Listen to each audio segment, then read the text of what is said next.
Cari amici, questo tempo di pandemia rende più problematico, più difficile vivere momenti comunitari di incontro con la parola di Dio, con la preghiera, nell'approfondimento del carisma di Lucia Schiavinato, come eravamo soliti fare in modo particolare presso la cappella del piccolo rifugio di San Donà di Piave.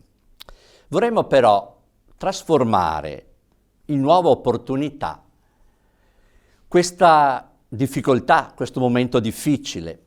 Ecco allora la proposta di un itinerario che ci condurrà a percorrere una delle più celebri parabole del Vangelo, la parabola del buon samaritano. E allora vogliamo proprio disporci all'ascolto di questa parola di Gesù che ci accompagnerà in questi incontri. Dal Vangelo secondo Luca. Ecco, un dottore della legge si alzò per mettere Gesù alla prova. Maestro, che cosa devo fare per ereditare la vita eterna? Gesù gli disse: che cosa sta scritto nella legge? Cosa leggi? Costui rispose: amerai il Signore Dio tuo con tutto il tuo cuore, con tutta la tua anima, con tutta la tua forza, con tutta la tua mente, e il prossimo tuo come te stesso. E Gesù: hai risposto bene, fai così e vivrai. Ma quelli, volendo giustificarsi, disse a Gesù: e chi è il mio prossimo? Gesù riprese: un uomo scendeva da Gerusalemme a Gerico e cadde nelle mani di alcuni banditi, che gli portarono via tutto, lo percossero a sangue e se ne andarono, lasciandolo mezzo morto. Per caso un sacerdote scendeva per quella medesima via e quando lo vide passò oltre. Anche un levita giunto in quel luogo lo vide e passò oltre. Invece un samaritano che era in viaggio, passandogli accanto, lo vide e ne ebbe compassione. Gli si fece vicino, gli fasciò le ferite, versandovi olio e vino. Poi lo caricò sulla sua cavalcatura, lo portò in un albergo e si prese cura di lui.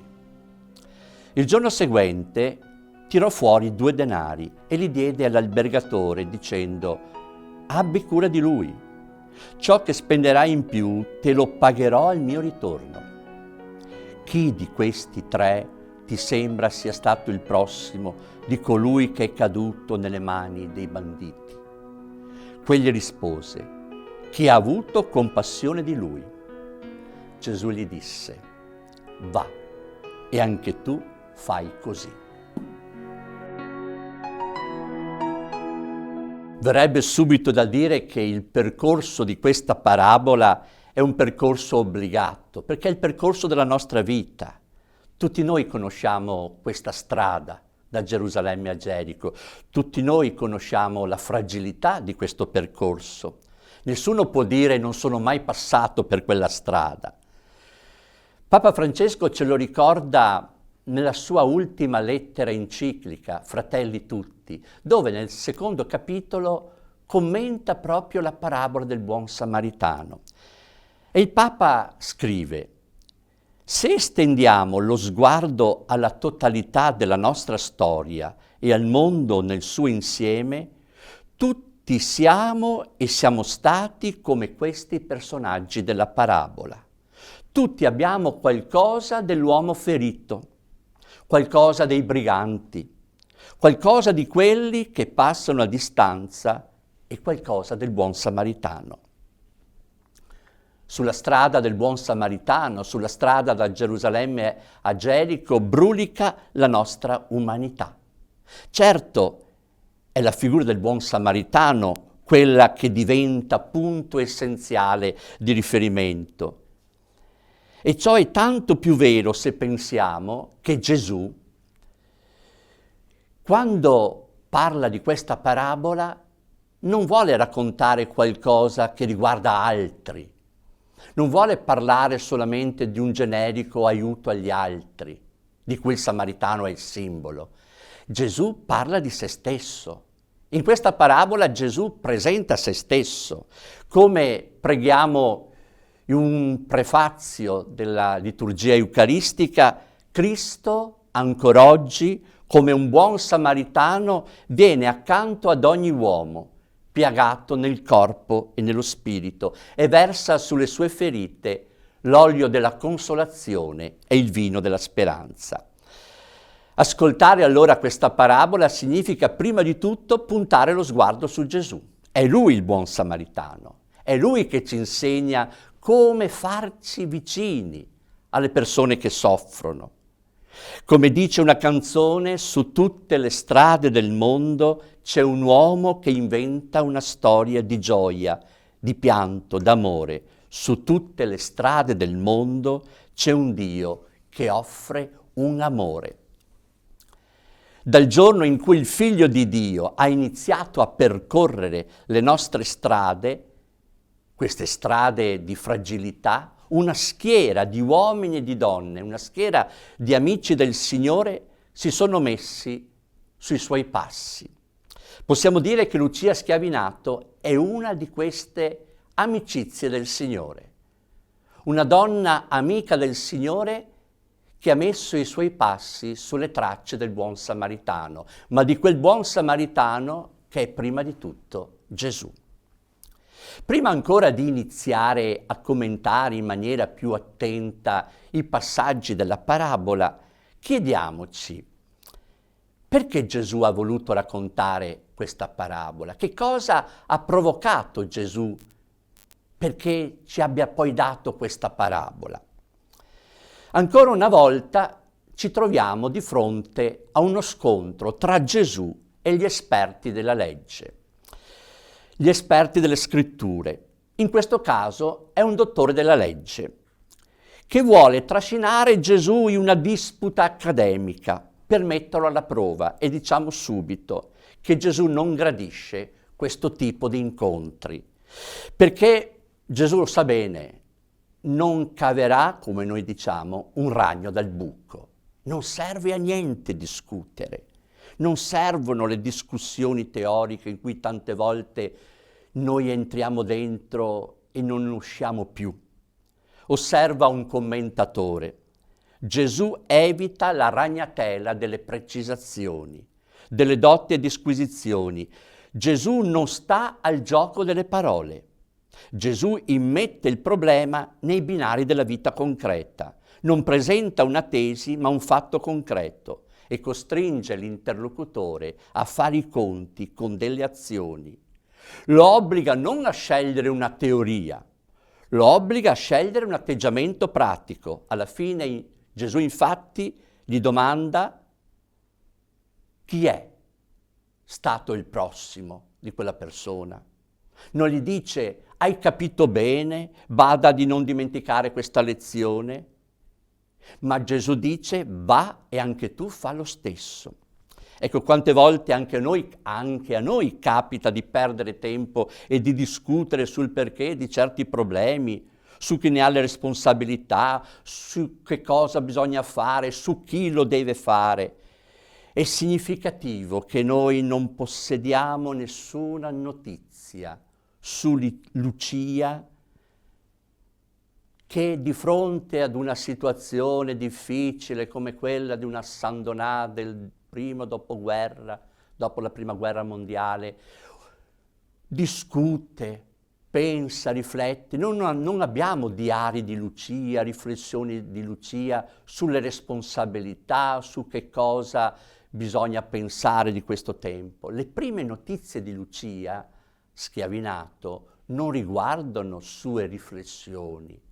Le prime notizie ci presentano una ragazza che a 18 anni prende la bicicletta e comincia a girare le strade, non da Gerusalemme a Gerico, ma le strade di Saint-Donat di Piave, che sono le strade di da Gerusalemme a Gerico, sono le strade in cui Lucia incontrerà tante sofferenze umane. Chi conobbe bene Lucia, come il vescovo di Verona, Monsignor Giuseppe Carraro, suo grande amico, dice che in questo ambiente si rivelò e si temprò lo spirito dinamico, ardito, concreto, generoso di Lucia. Le giovani di Azione Cattolica ebbero in lei la guida, l'esempio, nello sgombero, nella pulizia delle case, delle persone, nella cura intelligente e sollecita delle malattie. Non dimentichiamo che Lucia è poco più che diciottenne. Veniva dall'esperienza di essere sfollata a Genova durante la Prima Guerra Mondiale. Lucia rientra in una San Donat distrutta e Lucia si tira sulle maniche. Lucia, com'è capace, cerca di andare incontro a una umanità ferita sulle strade della sua parrocchia. Quando Lucia giunge ormai alla fine dei suoi anni di vita, parlerà alle volontarie con la passione di un amore concreto.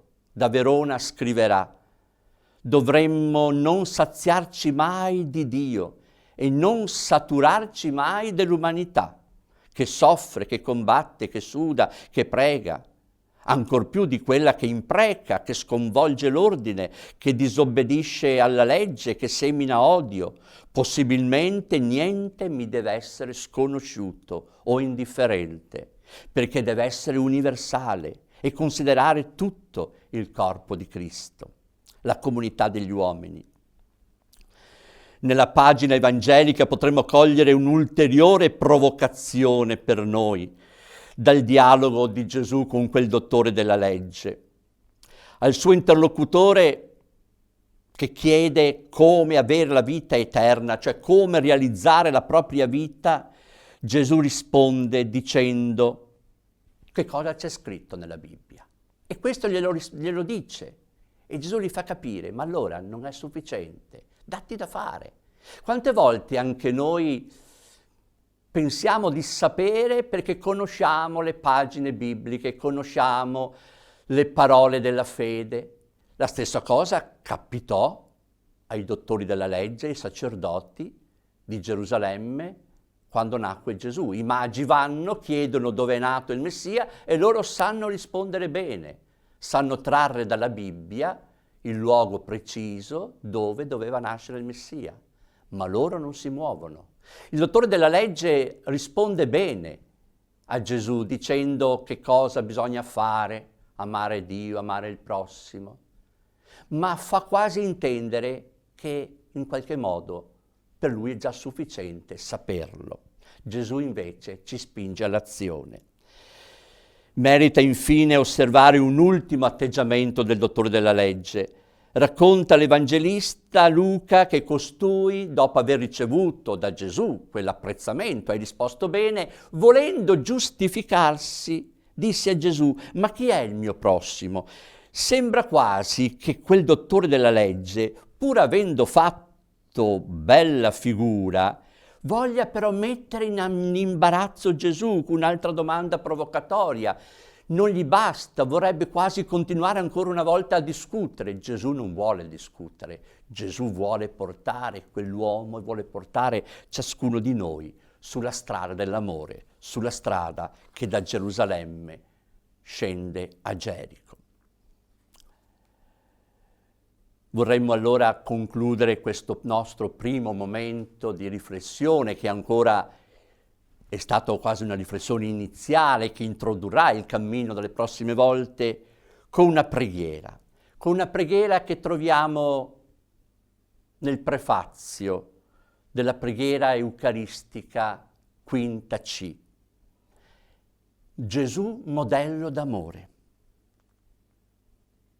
Padre misericordioso, tu ci hai donato il tuo Figlio Gesù Cristo, nostro fratello e Redentore. In Lui ci hai manifestato il tuo amore per i piccoli e per i poveri, per gli ammalati e per gli esclusi. Mai Egli si chiuse alle necessità e alle sofferenze dei fratelli. Con la vita e con la parola annunciò al mondo che tu sei Padre e hai cura di tutti i tuoi figli. Per questi segni della tua benevolenza noi ti lodiamo e ti benediciamo, o Padre.